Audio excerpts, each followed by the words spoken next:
Hello and welcome everybody. So here we're going to see first tutorial and overview about Automation Studio. I want to show you how the programs are made. So in case you want to make a program, you have to start with the variables as shown and then the declaration in the main section of the program. In my case, I'm going to draw have a circle, so that will be the trajectory I'm going to make. So as you can see, I'm going to move across 3 points, point 1, 2 and 3, and then I will make a circle. So in order to check if this is right, I am going to use a digital twin. As you can see, we can access the digital twin interface, and what I need to make sure is that it's running. So I'm going to connect it to check that both of them are running, and I'm going to connect this. So this is a common mistake. As you can see, it's not yet running. So what I'm going to do is to uncheck this timer mode.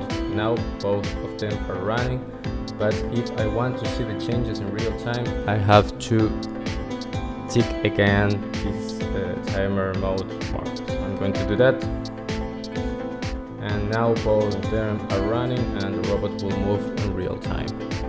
So I have to make sure always to activate the simulation, that the simulation is activated and running.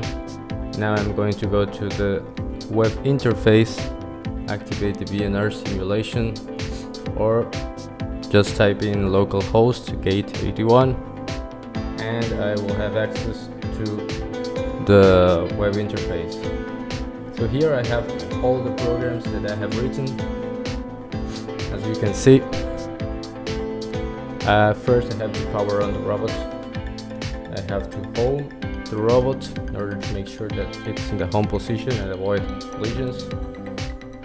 So the robot is homed, and what I'm going to do next, I'm going to select the program and start it.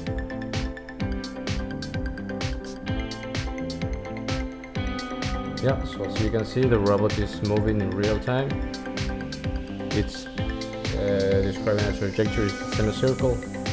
And what I'm going to do now, show you that I can also stop the robot at any time. So if I start it, then I can stop it at any point. Now if I jog the robot, I can also teach it positions or check the reach of it by moving each one of the joints. As you can see, I can click on every joint and move it in a positive or negative way using the commands, as you can see on the screen. Also, I can home the robot and restart all the positions.